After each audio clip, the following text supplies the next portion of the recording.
equally capable of holding water.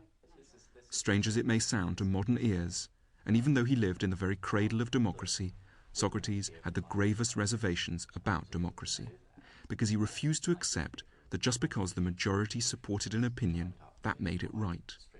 And he'd have thought it ridiculous that people in positions of power might be guided by focus groups like this. Most important decisions in ancient Athens were taken according to the will of the majority. Once a month, the whole citizen body would be asked to gather at the foot of the Acropolis and talk about all the important issues facing Athens. And we find exactly the same approach going on today in modern government and business. Polling organisations, rather like this one, gather groups of people and ask them what they think, and then important decisions are taken according to the will of the majority. I think Socrates would have disagreed violently with what's going on in there. He would have objected not just to the decor, I think, but also to the whole approach, which is that the will of the majority should decide an issue. In his eyes, what matters is whether an argument is logical, is reasonable. That's the way that we should make decisions, not according to the will of the majority. Believing that the majority can be wrong and being sure when you are right still doesn't make it easy to hold a minority opinion, particularly when your livelihood's at stake. So what gave Andrew Miller the confidence to stand up against his employers, even though it was to lead him into a bitter battle in the media and the law courts? Yeah, I mean, you can only see the world with your own eyes.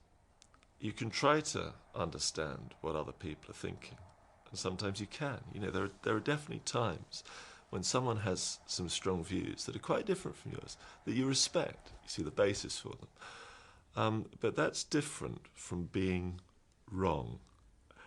You know, I think we can accommodate a lot of differing views, but from my point of view, if I do see things that are wrong, I do find it very frustrating. Socrates died for his beliefs. How far were you prepared to go for yours? Well, I think there's a big difference between being an individual and having a family. And once I was put into the media war and into the litigation, I was aware that, you know, I was at war, but I had my children at my feet and my wife at my shoulder.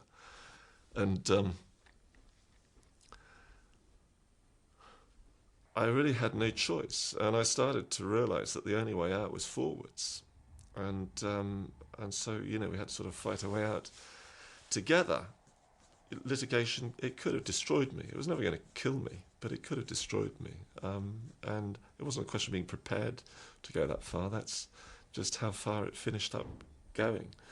But, you know, fundamentally, with regard to sort of my own self-worth, I did think, when I looked in the mirror in the morning when I shaved, you know, at least I think I've acted according to my conscience. I'm in a murky situation.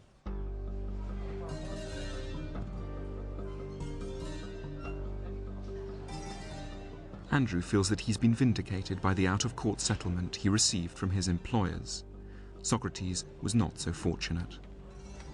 The one fact that people tend to remember about Socrates is that he faced a trial and that he was condemned to death. This has remained a very potent image, so that if you walk around the streets of Athens today, you can still see the scene represented all over the place.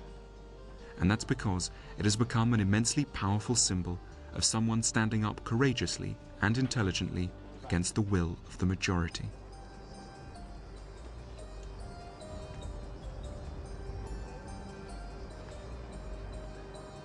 The charge against Socrates was of having corrupted the youth of Athens and of failing to respect the gods the city worshipped. The potential penalty was death. One March morning, Socrates was asked to show up at the courthouse in Athens, and Socrates was facing probably a jury of 500 Athenian citizens. And what we do know is that the atmosphere inside the courtroom was relatively hostile towards Socrates from the very beginning. They were suspicious of this man. Many of them had been questioned by him before, and they were not on his side. So Socrates was really facing the possibility that he would die, and yet he didn't lose his nerve.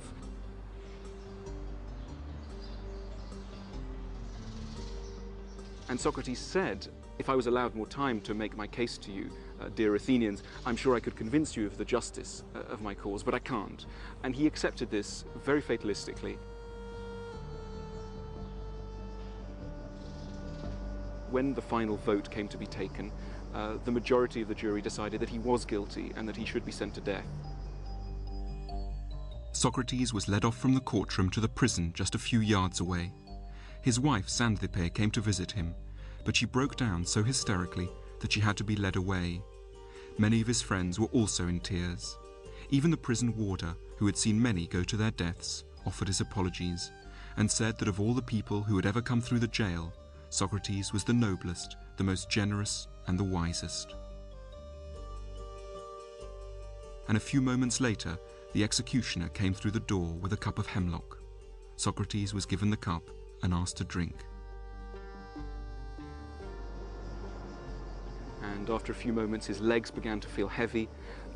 Slowly, the paralysis caused by the conine, the paralyzing agent in hemlock, started working through his body. And within a few minutes, his whole body was paralyzed. And his friend Fido reached forward and shut his eyes.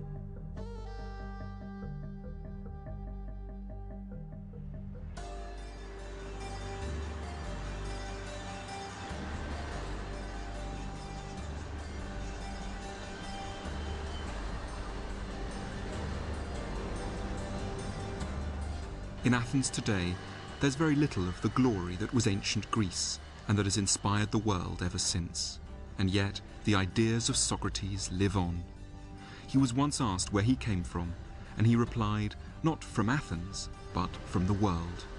And he remains in many ways the global philosopher, born in Athens, but speaking his message to the whole of humanity. Of course, very few of us will be called upon to die for our beliefs.